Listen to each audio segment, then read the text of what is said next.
Hello বন্ধুরা, আসসালামু আলাইকুম। কেমন আছেন সবাই? চলে আসলাম আরেকটি নতুন ভিডিও নিয়ে। আশা করছি সবাই ভালো আছেন। এই রোজা রমজানের দিনে সবার জন্য সবাই আমরা দোয়া করব এবং সবাই সবার পাশে থাকব ইনশাআল্লাহ।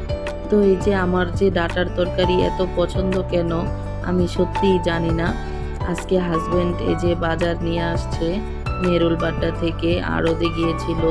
সব রকমের মাছ, এই যে গরু মাংস, চিংড়ি মাছ, পাবদা মাছ, মানে অনেক প্রকারের মাছ নিয়ে আসছে। তো সবগুলা মাছ আমি গুছিয়ে নিচ্ছি এবং কিছু মাছ কাটার বাকি ছিল, সেই মাছগুলো কেটে নিয়েছি। মানে রোজার দিনে কি বলবো, এত কাজ করতে করতে মানে জীবনটা পুরো আজকে তেনা তেনা করে ফেলছি, বুঝছো বন্ধুরা। তো এই যে দেখো মাছগুলা কিন্তু খুব টাটকা ছিল। আর আমার হাজবেন্ড বলতে সে টাটকা জিনিস ছাড়া তার কোনোভাবেই কিছু পছন্দ হয় না। যাই হোক, খুব সুন্দর মাছগুলো ছিল। এই যে চিংড়ি মাছ নিয়ে আসছে, আমার বাচ্চারা হলো চিংড়ি মাছ খেতে খুব পছন্দ করে। তো ওদের জন্য চিংড়ি মাছ, গরু মাংস, আর এই যে আমাদের জন্য বড় কোরাল মাছ নিয়ে আসছে, তারপরে কালীবাউস মাছ, তারপরে এই যে নদীর ট্যাংরা মাছ। সবগুলো মাছই কিন্তু নদীর মাছ ছিল। এই পাবদাটা মনে হয় নদীর মাছ হবে না। তো পাবদা মাছটাও একটু সাদা ধরনের, অন্যরকম ছিল, আমাদের যে স্বাভাবিক ওইরকম না। আর এই যে দেখো কিনে আসছে তেলাপিয়া মাছ, একদম লাফাচ্ছে। এই মাছগুলো তো আমাকে কষ্ট করে কাটতে হবে, তো আমার কাটতে হয়নি আলহামদুলিল্লাহ। আমার আম্মু হলো কেচি দিয়ে বেসিং এর মধ্যে দাঁড়িয়ে দাঁড়িয়ে এই মাছগুলো সবগুলো আমাকে কেটে দিয়েছে। তো মনে করো নিজের বাসায় নিজের মা থাকলে তো বুঝো না, অনেকটাই সুবিধা। আলহামদুলিল্লাহ আমার আম্মা বাসায় না থাকলে দেখা যায় আমার খুবই কষ্ট হয়ে যেত। আমার এই যে বাচ্চা কাচ্চা নিয়ে আমার এগুলো করতে খুব কষ্ট হয়। একজন দুজন লোক দিয়ে কিছুই হয় না। আমার ঘরে ধরো ৪-৫ জন মানুষ লাগে। তো মনে চাচ্ছে আমার খুব, মানে ডাঁটা দিয়ে তরকারি খেতে। নিজেই আবার একটু বাজারে চলে গেলাম, গিয়ে আমি খুব সুন্দর ডাঁটা নিয়ে আসছি। ডাঁটাগুলো কেটে আমি ধুয়ে রেডি করে নিয়েছি। এখন আমি ওই যে কালীবাউস মাছ নিয়ে আসছে, সবগুলো মাছ তোমাদেরকে আমি দেখাতে পারিনি। এই কালীবাউস মাছটাকে আমি ভেজে নিচ্ছি। এটা দিয়ে আজকে আমি ডাঁটা দিয়ে রান্না করব, একদম গ্রাম বাংলার মতো করে, বুঝতে পারছো? গ্রামে যেমন তরকারি রান্না করলে খুব সুন্দর গ্রান আসে, তারা কিন্তু আমাদের মতো এত এত মশলা দেয় না।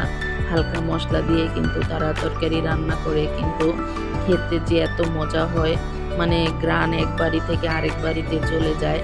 এই রকম মজাদার তরকারি আজকে আমি রান্না করব। গ্রান যেটা তরকারিতে ভালো আসে, সেই তরকারিটা কিন্তু খেতেও খুব মজা হয়। বন্ধুরা, কি বলো, তোমরা কি আমার সাথে একমত? তাহলে কমেন্টস বক্সে কিন্তু জানিয়ে যাবে।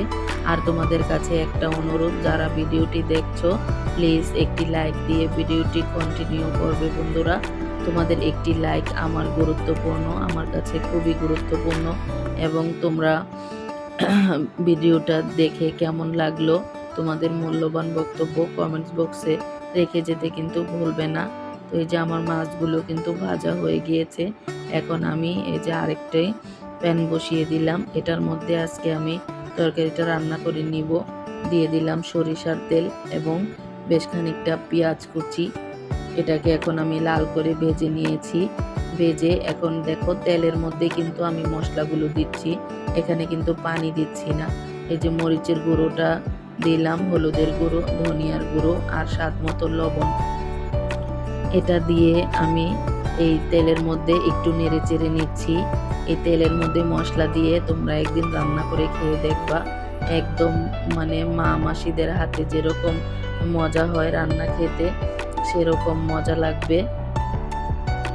তো আমার মতো করে একদিন ট্রাই করে দেখবা, দেখবা এতটা মজা হয়েছে তোমাদের রান্নাটা।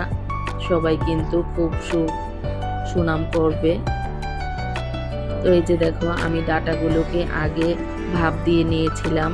আমার হাজবেন্ডের আবার দেখা যায় ডাঁটা তেমন একটা পছন্দ না, আমার কিন্তু ডাঁটা সেরকম পছন্দ। তো এই যে আমি ডাঁটাটাকে আগে সুন্দরভাবে, দেখছো কিভাবে কেটেছি, মোটা মোটা ডাঁটা ছিল, আমি মাঝখান দিয়ে মাঝখান দিয়ে কেটে তারপর কিন্তু লম্বা লম্বা করে কেটে নিয়েছি। কেটে এখন আমি এই যে মশলাটার মধ্যে সুন্দরভাবে নেড়ে চেড়ে এখন সামান্য একটু পানি দিয়ে দিলাম। এটাকে আমি এখন সুন্দরভাবে কষিয়ে নিব ঢাকনা দিয়ে ঢেকে। তোমরা কিভাবে রান্না করো বন্ধুরা আমার কমেন্টস বক্সে কিন্তু জানিয়ে যাবে। আমার ভিডিওটি কেমন লাগলো তোমাদের কাছে সেটাও জানিয়ে যাবে।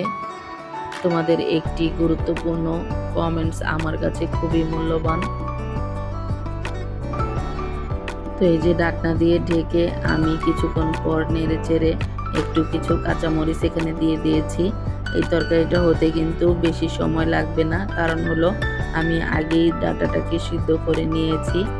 এই যে দেখো আমার পানিটা একদম শুকিয়ে গিয়েছে, এই ডাঁটার পানিটা একদম শুকিয়ে গিয়েছে, দেখো কতটা সুন্দর দেখা যাচ্ছে। এখন আমি যে মাছগুলো ভেজে রেখেছিলাম সেই মাছগুলো এখানে দিয়ে দিব এবং ঝোলের পানিটা অ্যাড করে দিব। এভাবে তোমরা একদিন রান্না করে খেয়ে দেখবা কতটা মজা হয়। ডাঁটা কিন্তু চিংড়ি মাছ দিয়ে রান্না করলেও খুব ভালো লাগে। আলু দিয়ে ডাঁটা দিয়ে চিংড়ি মাছ খুবই মজাদার খাবার। তো আজকে দেখা যায় আমার ঘরে আলু শেষ হয়ে গিয়েছে। আলুটা আমার হাজবেন্ড নিয়ে আসতে পারেনি, কারণ অনেক বাজার ছিল সাথে। আলু আনলে তো দেখা যায় 5 কেজির নিচে আনা যায় না, তো তার জন্য আর আলু দিতে পারিনি তরকারিতে। ডাঁটা তরকারিতে আলু দিলে খুব মজা হয়। তো যে মাছগুলো ভাজা ছিল এখন আমি এই মাছগুলো দিয়ে দিচ্ছি। বিশ্বাস করো বন্ধুরা এই তরকারিটা খেতে এত মজা হয়েছে কি বলবো, মানে আমার হাজবেন্ড আর জিজ্ঞেসই করেনি যে আজকে কেন ডাঁটা রান্না করেছো। এতটা মজা হয়েছে আলহামদুলিল্লাহ। আমি মনে করি আমার হাজবেন্ড যেটাকে ভালো বলে সেটাই সব থেকে বেস্ট হয়। সে একজন পছন্দফুল মানুষ এবং সে খুবই কোয়ালিটিফুল মানুষ। আমি নিয়ে সংসার করি, তাকে ম্যানেজ করা খুবই কষ্টকর। তো যাই হোক আলহামদুলিল্লাহ আজকে এতটা বছর কাটিয়ে এসেছি। তোমরা আমাদের জন্য দোয়া করবে, আমরা যেন সারাটা জীবন একসাথে কাটাতে পারি, এভাবে মিলেমিশে সংসারটা করতে পারি।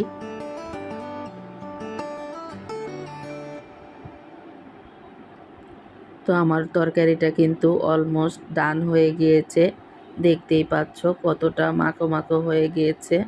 এখন আমি বেশ কিছুটা ধনিয়া পাতা দিয়ে দিচ্ছি। ধনিয়া পাতাটা দিয়ে আমি নেড়ে চেড়ে আবারও কিছুক্ষণ ঢাকনা দিয়ে ঢেকে দেব, কারণ ধনিয়া পাতার যে সুঘ্রাণটা সেটা যেন